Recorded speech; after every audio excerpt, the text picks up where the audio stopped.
আমরা নারীর ক্ষমতায়নের কথা বলছি, কিন্তু যেমন এই জামাত ইসলামীর আমিরও বলেছেন যে ইউ আর প্রিপেয়ারিং, কিন্তু এই বছর কিন্তু ভোটের মাঠে আপনাদের কোনো প্রার্থী নেই। এই বিষয়টা যদি একটু আমাদেরকে আরেকটু পরিষ্কার করে বলতেন যে আপনারা কিভাবে প্রস্তুতি নিচ্ছেন আগামী দিনের জন্য।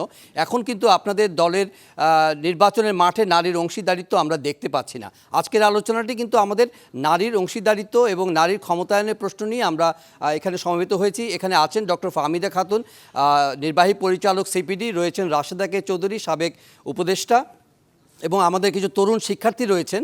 তাদের সামনে আপনি যদি এই বিষয়টি একটু বলতেন, এর সঙ্গে আপনি ভোটের মাঠের বর্তমান যে চিত্র সেটিও আমাদেরকে একটু ব্রিফ করবেন, যে সামগ্রিকভাবে নির্বাচনের পরিবেশ, নির্বাচনের মাঠ কেমন দেখছেন আপনি একজন শীর্ষ কেন্দ্রীয় নেতা হিসেবে।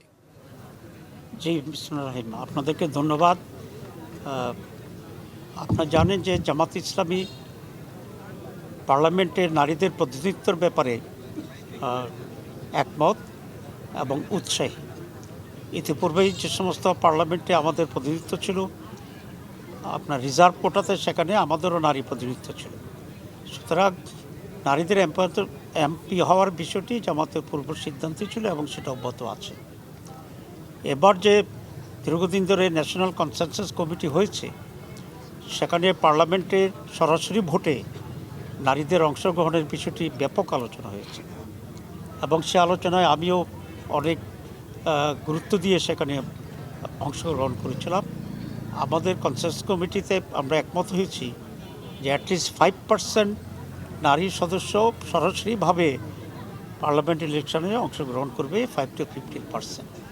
সুতরাং এই রিফর্মসের সাথে জামাত একমত এবং রিফর্মসের যে ডিক্লারেশন, সেই ডিক্লারেশনে জামাত সিগনেচার করেছে, আমি নিজেই ওই কাগজের সিগনেটরি সেটা করছে। সুতরাং জামাতের পার্লামেন্ট নির্বাচনে বা পার্লামেন্টে নারী প্রতিনিধিত্বের বিষয়টি আমাদের পলিসির অন্তর্ভুক্ত। এবার সরাসরিভাবে জামাতের পক্ষ থেকে ক্যান্ডিডেট হয়নি, কিন্তু আমাদের যে 11 দলীয় জোট যেটা, সেই জোটের একটি দল এনসিপি, তারা নারী ক্যান্ডিডেট দিয়েছে। সুতরাং তাদের সেখানে আমরা আর কোনো ক্যান্ডিডেট দেইনি। এর মানে হচ্ছে এনসিপির নারী ক্যান্ডিডেট যেটা, সেটাই 11 দলীয় জোটের নারী ক্যান্ডিডেট। আর যখন আমাদের রিফর্মস যেটা, সেটা যদি অ্যাকসেপ্টেড হয়ে যায়, তখন তো সকল দলকেই নারী ক্যান্ডিডেট মাঠে দিতে হবে অ্যাকর্ডিং টু আরপিও, এবং সেক্ষেত্রে জামাতও ভূমিকা রাখবে এবং তাদের নারী ক্যান্ডিডেট দেবে। একটা বিষয়ে আপনার কাছ থেকে একটু ক্লিয়ার হতে চাই জনাব তাহের, সেটা হচ্ছে যে মানবাধিকারের প্রশ্নটি খুবই গুরুত্বপূর্ণ হয়ে আসে যখন নারীর প্রসঙ্গ নিয়ে আমরা আলাপ করি, কারণ নারী বিরুদ্ধে বাংলাদেশের মতো তৃতীয় বিশ্ব দেশগুলোতে সহিংসতার বিষয়টি অনেক গুরুত্বপূর্ণ একটা আলোচনা। Universal declaration of human rights কি আপনারা সমর্থন করেন কিনা? সেক্ষেত্রে আগামী দিনে যদি আপনারা ক্ষমতায় আসেন, আপনারা আসলে কোন ধরনের হিউম্যান রাইটসকে আপনারা প্রাধান্য দিবেন? এটা কি শরিয়া ভিত্তিক হিউম্যান রাইটস যেটা প্রাধান্য পাবে, নাকি universal declaration of human rights প্রাধান্য পাবে আপনাদের পলিসি মানে পারসুয়েশনে? আসলে আপনি যে প্রশ্ন করেছেন, প্রশ্ন ইটসেলফ এ কনফিউজিং এবং কন্ট্রোভার্সিয়াল কোশ্চেন। কারণ হচ্ছে এই ধরনের কোনো ডেফিনিশন নাই যেটা শরিয়া ভিত্তিক হিউম্যান রাইটস আর এটা international standard of human rights. এরকম কোনো ডিমার্কেশন বা কোনো চার্টার কিন্তু আমরা কোথায় পাই না। সুতরাং যখন এই ধরনের প্রশ্ন করা হয় যে আপনাকে শরিয়া ভিত্তিক হিউম্যান রাইটস চান কিনা, হোয়াট ইজ শরিয়া ভিত্তিক হিউম্যান রাইটস, আগে তো you have to define it. And as a আপনি যে কোশ্চেন করছেন, so I want to get the definition of শরিয়া ভিত্তিক হিউম্যান রাইটস বলতে কী বোঝায়। আপনি যদি এটা আমাকে ক্লিয়ার করেন, and what is the differences between the শরিয়া ভিত্তিক human rights and the international declaration of human rights, then I can properly answer your question. Okay, তবে জি, আমি এটা মনে করি মানবাধিকার একটা স্পষ্ট জিনিস এবং এক্ষেত্রে মৌলিক মানবাধিকারের সাথে শরিয়ার কোনো কন্ট্রাডিকশন নেই, বরং মৌলিক মানবীয় অধিকারকেই ইসলামী শরিয়া এটাকে আফোল্ড করে। এবং আমরা বিভিন্ন দলের কাজের দিকে আপনি দেখেন বা সারা দুনিয়ায় যখন এই আদর্শের প্রতিষ্ঠিত হয়েছে, ইসলামিক ভ্যালুজ এবং Islamic rules and the responsibilities ensure more human rights than any other philosophy and the understanding.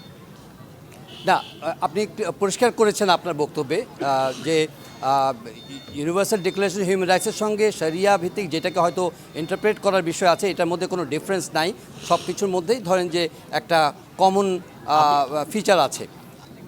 এখন যে নির্বাচনের যে মাঠ এই আমি কোনো ডিফারেন্স নাই তো- না sorry, I have to clarify, কারণ আমার বক্তব্যের জন্য আমি এটা বলি নাই যে বর্তমান ইন্টারন্যাশনাল হিউম্যান ডিক্লারেশন যেটা আর শরীরের ভিতরে ডিফারেন্স নেই। আমি বলছি যে মৌলিক কোনো পার্থক্য নেই, কিছু কিছু খুঁটিনাটি বিষয় তো একটু পার্থক্য থাকতে পারে, কারণ হিউম্যান আন্তর্জাতিক যে ডিক্লারেশন হয়েছে এটা অনেকটা পার্সেন্টের দেমাগ দিয়ে ব্রেন দিয়ে তৈরি হয়েছে।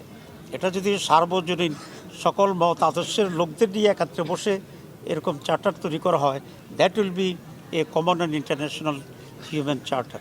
এবং সেই ধরনের চার্টার যদি তৈরি হয়, Jamaat obviously will afford that human rights commission and regulations.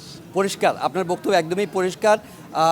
Last question, সেটা হচ্ছে যে নির্বাচনের পরিবেশ কেমন দেখছেন? তৃণমূলে নারীদের অংশগ্রহণ, নারীদের তাদের যে পার্টিসিপেশন, তাদের যে উৎসাহ এবং কিছু কিছু সহিংসতার ঘটনা ঘটছে, এমনকি আপনাদের দলেরও কিছু প্রচারকালে আপনাদের নারী কর্মীরাও বেশ কিছু সহিংসতার শিকার হয়েছেন। এই বিষয়গুলোকে সামগ্রিকভাবে আপনি কিভাবে মূল্যায়ন করছেন পরিবেশ দিক থেকে? পরিবেশ যেটা এখন আছে এটাকে আমি খুব খারাপ বলবো না ঠিক নাও, কিন্তু যে সমস্ত উস্কানিমূলক কাজ হচ্ছে এবং কোনো কোনো জায়গায় যে হামলার ঘটনা করছে অথবা আরপিও ব্যর্থ করছে, সেটা যদি না হতো তাহলে এটা আরও ভালো হতে পারত।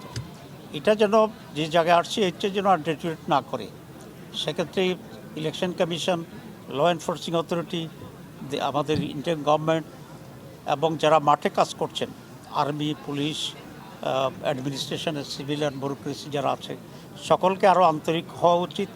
এবং আন্তরিক হলে আমি বিশ্বাস করি একটা ফেয়ার ইলেকশন করা সম্ভব হবে। কোনো কোনো দলের পক্ষ থেকে কিছু উস্কানিমূলক তৎপরতা আছে, আমি সেক্ষেত্রে জনগণকে বলবো ধৈর্য ধারণ করার জন্য এবং ওই সমস্ত দলের নেতৃবৃন্দের দৃষ্টি আকর্ষণ করব, কারণ দীর্ঘ রক্ত এবং সংগ্রামের পরে আমরা একটা পরিবেশ পেয়েছি। এটা প্রত্যেক রাজনৈতিক দলের কর্তব্য বলে আমি মনে করি যে একটা সুষ্ঠু পরিবেশ নিশ্চিত করা এবং একটা সুন্দর নির্বাচনের ব্যবস্থা করার জন্য সহযোগিতা করা।